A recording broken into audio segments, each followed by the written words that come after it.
Mark 1A hydraulics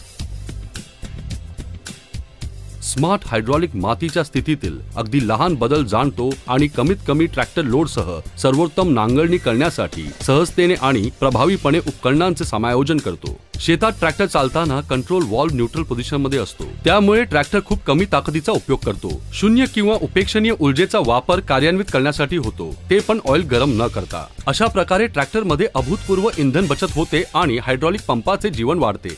3 point linkage ही प्रभावीपणे वजनाचे हस्तांतरण करण्यास आणि मागील चाक स्लिप होण्यापासून वाचवण्यासाठी डिझाइन केलेली आहे, त्यामुळे उत्पादन क्षमता वाढते। सोप्या कार्यवहनासाठी आणि दीर्घकालीन वापरासाठी पंप पूर्णपणे ऑइल मध्ये बुडवलेला असतो। मायक्रो ड्राफ्ट सेटिंग सुविधा ऑपरेटरला ड्राफ्ट मध्ये आरामात सुधारणा करण्यास सक्षम करते। कंट्रोल बीमच्या माध्यमातून विविध उपकरणे प्रभावीपणे हाताळू शकतात। वरच्या होलचा उपयोग हलकी ड्राफ्ट उपकरण जे 4 ते 6 इंचापेक्षा कमी खोली असलेल्या उथळ कामासाठी होतो। मधला होल 6 ते 12 इंच किंवा जास्त खोली देणारे उपकरणे, उदाहरणार्थ माउंटेड नांगर ड्राफ्ट देणारा किंवा डिस्क हॅरो संबंधी उपकरणांमध्ये केला जातो, जे जास्त तसेच वाहतुकी दरम्यान कार्यान्वयन उंची वाढविण्यासाठी वापरला जातो। खालच्या होलचा वापर पॉवर वेटर सारख्या उपकरणांसाठी केला जातो, ज्यामध्ये सेन्सिंगची आवश्यकता नसते। इंजिन बंद असतानाही उपकरण उचलता येते।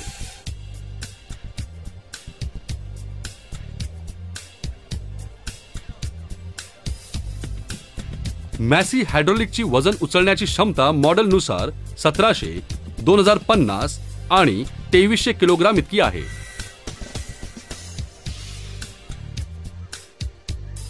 ट्रान्सपोर्ट लॉक व्हॉल्व बाहेरील हायड्रॉलिक फ्लोचा उपयोग लोअर लिंकला प्रभावित न करता केला जाऊ शकतो। हायड्रॉलिक ऑइलला डोझर, टिपिंग ट्रॉली सारख्या उपकरणांमध्ये बाधा न आणता सतत उपयोग केला जाऊ शकतो। एकत्रित व्हॉल्व नियंत्रण, लहान आकार, कमी घर्षण, अधिक विश्वासार्ह। लिव्हरशी स्टायलिश आणि सहज पोहोच।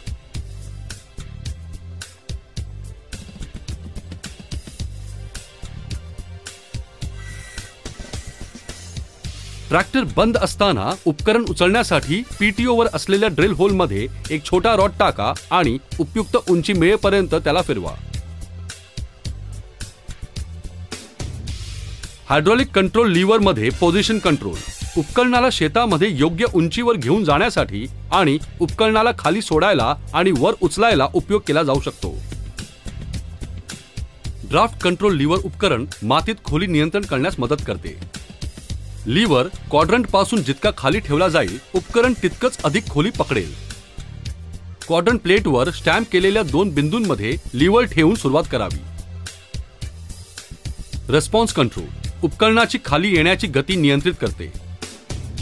आपण ज्या प्रकारांच्या उपकरणाचा वापर करू त्याच्या अनुसार उपकरण जमिनीवर पाडण्याची गती वेगवेगळी राहू शकते। पोझिशन कंट्रोल लीव्हर मध्ये जलद किंवा सावकाश प्रतिक्रियेने इम्प्लिमेंट खाली येण्याची गती नियंत्रित केली जाते। अवजड उपकरणांना सावकाश गतीने खाली आणले जाते, जेणेकरून पंप आणि उपकरणावर त्याचा दुष्प्रभाव पडायला नको। फास्ट वेगाने इम्प्लिमेंट पाडण्यासाठी खाली आणणे।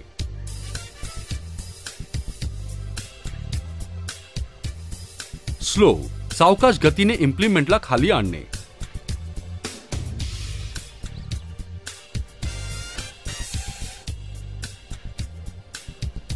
ट्रान्सपोर्ट लॉक व्हॉल्व हा सीटच्या खाली दिलेला आहे।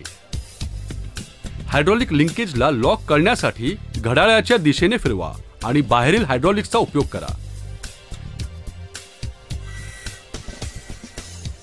हा बाहेरील टेपिंग क्षेत्राकडे तेल प्रभावित करेल आणि ऑइल प्रेशर सरळ ट्रॉलीकडे जाईल। याच्या व्यतिरिक्त रोडवर चालवताना आणि बंद ट्रॅक्टर मध्ये उपकरणाला उचलून ठेवण्यासाठी हे उपयोगी आहे। चालकाच्या उजव्या हातावर बाहेरील हायड्रॉलिक्सचा टॅपिंग पॉइंट आहे। या भागा व्यतिरिक्त कुठल्याही अन्य भागातून टॅपिंग व्हायला नको।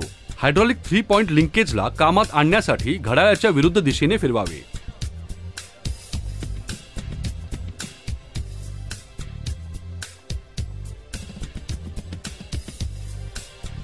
लीव्हर सेटिंग्स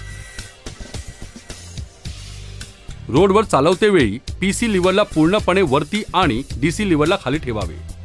सर्वसाधारण नांगर आणि शेतीसाठी डीसी लीव्हरला सेक्टरमध्ये आणि पीसी लीव्हरला फास्ट रिस्पॉन्सवर ठेवा।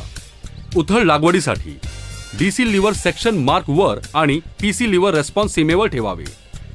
स्थिती नियंत्रण. पीसी लिव्हर रेस्पॉन्स प्रतिक्रियेच्या वरती आणि डीसी लिव्हर सेक्टर खुणेवर किंवा त्याच्या खाली असावे.